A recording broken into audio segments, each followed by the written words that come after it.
Ser Podcast.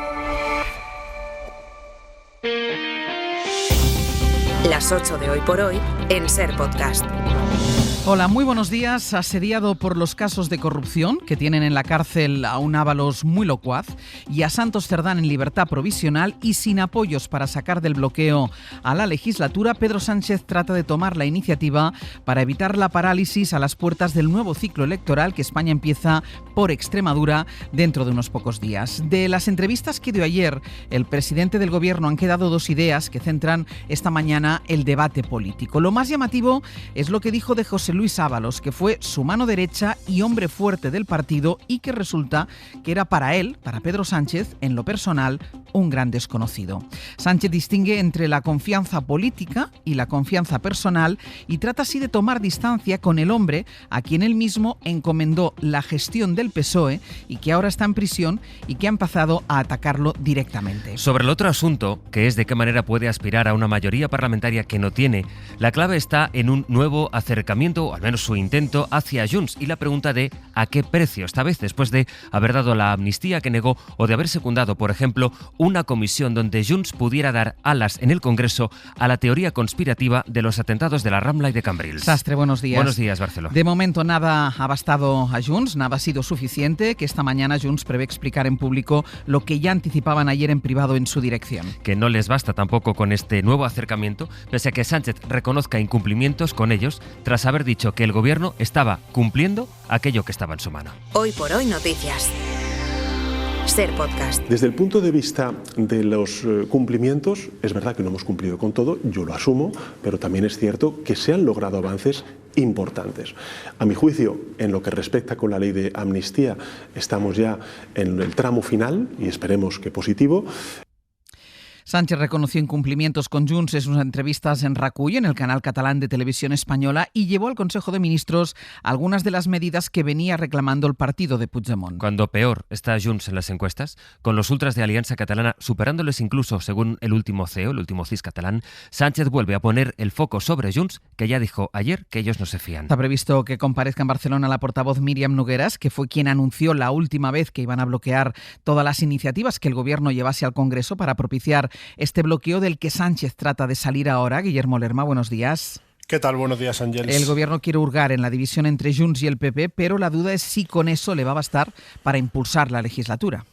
Sí, admiten en el Gobierno que no tienen garantías de que el golpe de efecto dado ayer por el presidente vaya a servir para avivar esa relación con Junts y, por tanto, la vida de la legislatura. Su voto es ahora, tras la pérdida del de Ábalos, más necesario que nunca para evitar un escenario de bloqueo total en el Parlamento, pero en la Moncloa defienden que la legislatura ha entrado en otra fase y que tenían que hacer algún movimiento con el que intentar atraer a los independentistas tras la ruptura anunciada hace unas semanas. Y eso incluye el cambio de retórica, asumiendo incumplimientos que hace una semana no reconocía, y el ofrecimiento de nuevas medidas que en el Ejecutivo creen que los de Puigdemont no pueden rechazar, porque las vienen demandando desde el último bastión de poder que les queda, que es el municipal. Así que en el Consejo de Ministros hay quien cree que la jugada es ganadora en cualquier caso, le sirve además para mover el foco de la corrupción a la negociación parlamentaria y porque esto les va a permitir demostrar que hay margen para seguir llevando y sacando cosas en la Cámara, aunque Sánchez vuelve a arriesgar porque cede en medidas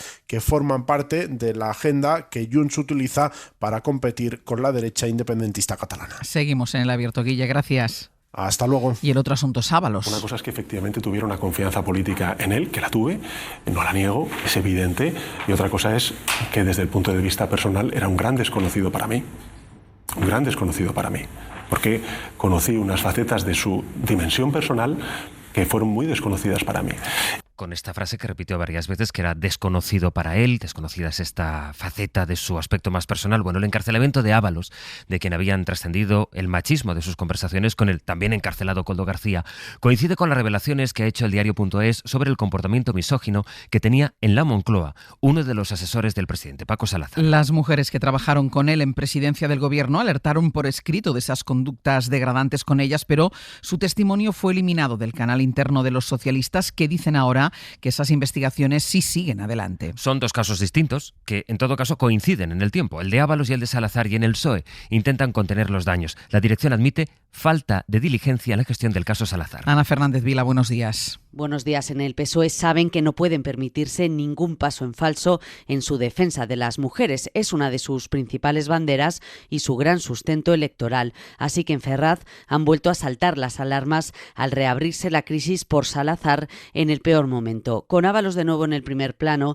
el PSOE lleva días volcado en evitar que se reavive el trauma de los audios del exministro sobre prostitutas, desvinculándose de él al máximo. Ayer lo hacía Sánchez y ahora también tratan de enmendar la que admiten que no ha sido una buena gestión de las denuncias por acoso sexual contra Salazar. Lo reconocía la SER, la propia Bernabé, secretaria de Igualdad. Me hubiese gustado que hubiese sido mucho más diligente la actuación. Estamos centrando todos nuestros esfuerzos en que las personas que hayan denunciado se sientan atendidas y protegidas. El PSOE garantiza que ya están actuando, que están contactando con las denunciantes, porque admiten a la SER distintas fuentes con rabia que algo así no puede volver a pasar. Sobre el caso Cerdán, los que declaran hoy son los presuntos corruptores, 2 imputados de la constructora Acciona, señalada por pagos del 2% de cada proyecto que tenían a Servinavar. La empresa cuya relación con Santos Cerdán acreditó la Guardia Civil, Servinavar facturó a Acciona casi 7 millones de euros, era la gran fuente de entrada de sus ingresos. El PP, que ha citado a Santos Cerdán en el Senado para el día 17,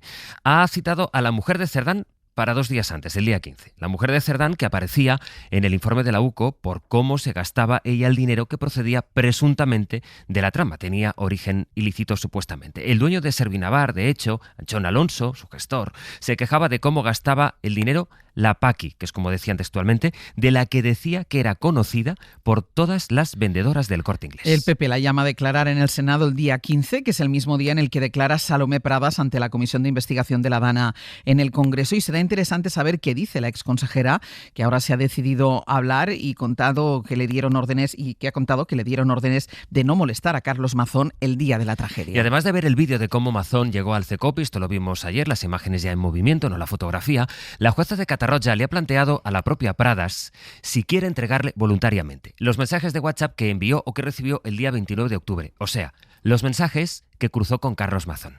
La magistrada, por cierto, ha elevado a 230 las víctimas mortales de la tragedia al sumar a un vecino de Catarroja que murió el día 3 en el hospital. El nuevo presidente de la Generalitat Valenciana tomó posesión ayer de su cargo y nombrará a sus consellers. Será con esos nombramientos con los que lanzará su primer mensaje político. Radio Valencia, Natalens, buen día. Buen día. Hoy, justo un mes después de la renuncia de Carlos Mazón, Juanfran Pérez Llorca da a conocer a su nuevo conseller a las 12 en el Palau de la Generalitat.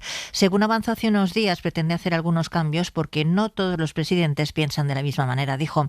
Ayer prometía su cargo, se presentaba en Les Corts como un hombre de acuerdos, que aceptará todas las ideas, vengan de donde vengan, sin sectarismo, porque la bronca política ha añadido más dolor al dolor de las víctimas a las que pidió perdón. Demanar perdó. Aquestes paraules van molt més enllà d'un formalisme institucional. Naixen d'una convicció personal i deuen de ser l'inici d'un diàleg i d'un enteniment que hem de tindre i que hem de saber mantindre. Ni el dia 29, ni els dies posteriors al 29, les administracions públiques van estar a l'altura. Las asociaciones de víctimas valoran el cambio en las formas del nuevo presidente, pero no valen solo las palabras, reclaman gestos como la destitución de todo el Consell que ha acompañado a Carlos Mazón durante todo este año. En Madrid esta mañana la noticia está en lo que cuenta en su portada el diario El País. Los gestores del hospital de Torrejón rechazan pacientes para ganar más dinero. Es un hospital público, pero gestionado por una empresa privada, que insta a los responsables del centro a que aumenten las listas de espera, ya que el dinero que no se gaste en pacientes será dinero para la empresa. Radio Madrid, Roberto Torija, buenos días. Buenos días. Fue durante una reunión con una veintena de mandos del hospital que está gestionado por Rivera Salud. Su gerente plantea directamente subir las listas de espera. O sea, en Torrejón, en el año 22 y 23, decidimos como organización hacer un esfuerzo para bajar la lista de espera. Lo único que pido es desandemos el camino. Desandemos el camino. El objetivo es alcanzar 4 o 5 millones de euros y para ello hay que descartar, según este gerente, algunas intervenciones que no dan dinero. Seguro que sois capaces de identificar qué procesos no son contributivos para el EBITDA de la sociedad y qué procesos sí lo son y qué actividad nos interesa más hacer. Este hospital da cobertura pública a unas 150.000 personas, pero luego recibe pacientes de otras zonas por los que pasa factura al gobierno madrileño. Justo este año, la comunidad no ha hecho pública esa cifra. Roberto, gracias. Hasta luego. Algo más que les podemos adelantar hasta ahora. 8 años y 3 condenas después, la Audiencia Nacional levanta todas las medidas cautelares y devuelve el pasaporte al comisario Villarejo. Suma penas de 24 años de cárcel, pero dice el juez que en todo este tiempo ha quedado acreditado que no se quiere fugar. Isabel Vega, buenos días. ¿Qué tal? Buenos días. Sí, es algo que el comisario venía pidiendo cada cierto tiempo sin ningún éxito hasta ahora. El magistrado Antonio Piña, en línea con el criterio de la Fiscalía Anticorrupción, dice que Villarejo lleva cumpliendo sus cautelares desde que salió en libertad tras casi 4 años en prisión provisional, así que ve proporcionado levantar ya todas esas cauciones. Esto se traduce en que la Audiencia Nacional va a devolver al comisario su pasaporte y ya no tendrá que firmar en un juzgado el día 1 de cada mes, como hasta ahora. Eso sí, si quiere salir de España, tendrá que avisar de que se marcha y presentarse físicamente en sede judicial cuando regrese. El comisario acumula 3 condenas que suman 24 años de cárcel y varios juicios pendientes por la macrocausa en su contra en la Audiencia Nacional, como el de la Operación Kitchen, que se celebrará en el mes de abril. Isabel, gracias. Vosotros. Hoy por hoy noticias. Ser Podcast. Lo más relevante de la crónica internacional se explica esta mañana con 2 frases. Una es de Trump, que le dio un ultimátum a Nicolás Maduro para que abandonara Venezuela el viernes pasado, ultimátum que Maduro ha ignorado. Trump ayer dijo: empezaremos con los ataques por tierra, vamos a acabar con esos hijos de perra, dijo en referencia a los narcotraficantes. La otra frase es de Putin, que ayer recibió en Moscú precisamente al enviado y amigo personal de Trump, Steve Witkoff, para intentar abordar el fin de la invasión de Ucrania. Dice Putin que él no quiere una guerra con Europa, pero que si Europa de repente quiere combatir, ellos, los rusos, están listos ahora mismo. Pablo Morán, buenos días. Hola Ángels, buenos días. Vamos a empezar por ahí porque nadie se acuerda ya de los ultimátums que daba Trump para que Putin y Zelensky se pusieran de acuerdo. Hemos pasado a la visita del enviado de Trump a Moscú, que no ha conseguido acercar el final del conflicto. Desde luego que Witkoff, este empresario sin experiencia en diplomacia, reciclado por Trump para esta labor de altísimo nivel, no parece haber arrancado el más mínimo compromiso de Putin en casi 5 horas de encuentro. En absoluto, ninguna cesión del Kremlin favorable a Ucrania y a Europa, que era de lo que se trataba. No hay constancia de avances. Este asesor de Putin, sentado junto a él en el encuentro, aseguró al final que la charla fue útil y constructiva, pero que algunas propuestas provocaron críticas y directamente la negativa del líder ruso, que en definitiva había resuelto ya la cita antes de empezarla. De entrada, humilló a Witkoff haciéndole esperar casi 3 horas. Lo hizo para acudir a un foro en el que primero presumió de los avances en el frente y además acusó a Europa de boicotear las negociaciones, incluida esa frase que destacaba Sastre. Desde ya mismo Rusia está preparada para entrar en guerra con Europa. A esta hora llegan los ministros de Exteriores a su cita en la OTAN. Well, it's the rhetoric that Russia is making use of in order to intimidate us, and we shouldn't take such talks too seriously. Como escucháis, ya están respondiendo a esa bravata de Putin. Intenta intimidarnos, dice la ministra de Finlandia. No hay que tomarse en serio lo que se vio anoche en Moscú. Hoy escucharemos la respuesta conjunta de la alianza. Pablo, gracias. A ti hasta ahora. Y en Venezuela, Donald Trump ha anunciado ataques por tierra después de haber matado desde septiembre a 83 personas que iban a bordo de presuntas narcolanchas. El presidente de Estados Unidos sube el tono después de que trascendiera su ultimátum a Nicolás Maduro. Corresponsal en Washington, Sara Canals, buenos días. Buenos días. Un Donald Trump que redobla el tono de sus amenazas, llamando hijos de perra a los narcotraficantes, amplía también el alcance de su ofensiva, anunciando que los ataques terrestres van a empezar muy pronto y no se limita al régimen chavista. The country of Colombia is making cocaine. They have cocaine. Y ahora pone a Colombia como ejemplo por su producción de cocaína. Insiste en que cualquier país que venda drogas a Estados Unidos será sujeto de ataques. Todo ello junto a un jefe del Pentágono en el punto de mira por ordenar rematar a 2 supervivientes de una narcolancha. Ahora recibe públicamente el apoyo firme del presidente, que se mostró fiel a su tesis de que los narcotraficantes son los responsables de miles de muertes de estadounidenses al año. Palabras que han generado alarma porque aunque esta no es la la primera vez que Trump amague con incursiones en suelo venezolano, sí que es la primera amenaza que lanza después de que Maduro rechazara su ultimátum para abandonar el poder. Y la imagen que completa la crónica del mundo es la detención de la ex jefa de la diplomacia europea ayer, Federica Mogherini, de otras 2 personas también en una investigación por uso fraudulento de fondos europeos.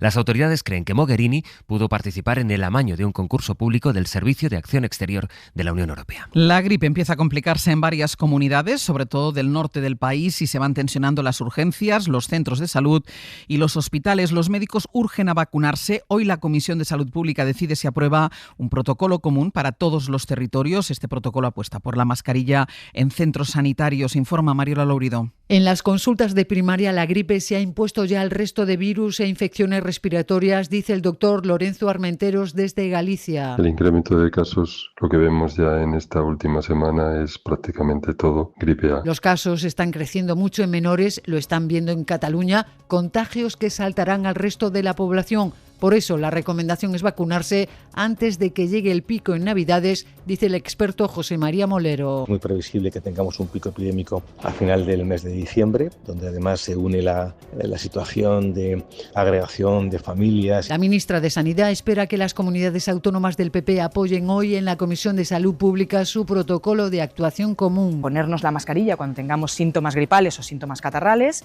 y que cuando la curva o los datos lo indiquen, pues hacer obligatoria ese uso de mascarilla en centros hospitalarios, en centros de salud y en residencias. Y favorecer el teletrabajo cuando hay síntomas, así como el refuerzo en urgencias y en la UCI si es necesario. Para no perderte ningún episodio, síguenos en la aplicación o la web de la SER, Podium Podcast o tu plataforma de audio favorita.